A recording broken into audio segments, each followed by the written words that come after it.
Good morning friends. তো আহি গ'ল আকৌ চৰকাৰী অধিবক্তাৰ চাকৰিৰ বিজ্ঞাপন।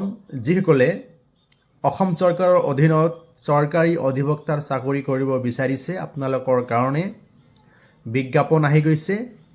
ইয়াতে দেখা গৈছে যে 3টা পদৰ বাবে এপ্লিকেশ্যন বিচৰা হৈছে। পাব্লিক প্ৰজিকিউটৰ, ইয়াতে 26 পোষ্ট আছে। 8 ইয়াৰ্ছ প্ৰেক্টিছ থাকিব লাগিব। সেকেন্ডলি আছে এডিশনাল পাব্লিক প্ৰজিকিউটৰ, ইয়াতে 88 পোষ্ট আছে। 7 ইয়াৰ্ছ প্ৰেক্টিছ থাকিব লাগিব। থাৰ্ডলি এছিষ্টেণ্ট পাব্লিক প্ৰজিকিউটৰ, ইয়াত 185 পোষ্ট আছে।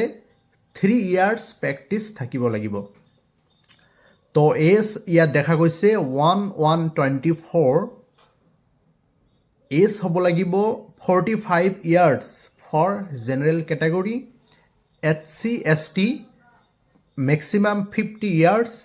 OBC MOBC maximum 48 years.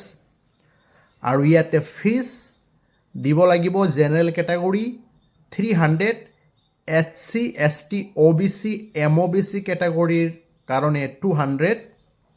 আৰু এই ফিজখিনি ডিমাণ্ড ড্ৰাফ্টৰ জৰিয়তে দিব লাগিব।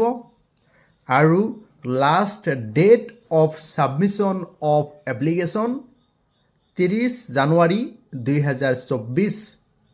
গতিকে আপোনালোকে দেৰি নকৰি আজিয়েই আপোনালোকে এপ্লিকেশ্যন কৰিবৰ কাৰণে ৰেডি হওক।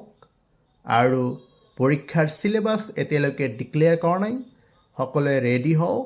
আৰু চৰকাৰী অধিবক্তাৰ চাকৰি, that means public prosecutor, additional public prosecutor, assistant public prosecutor পৰীক্ষাৰ বাবে আপোনালোকে সাজু হওক।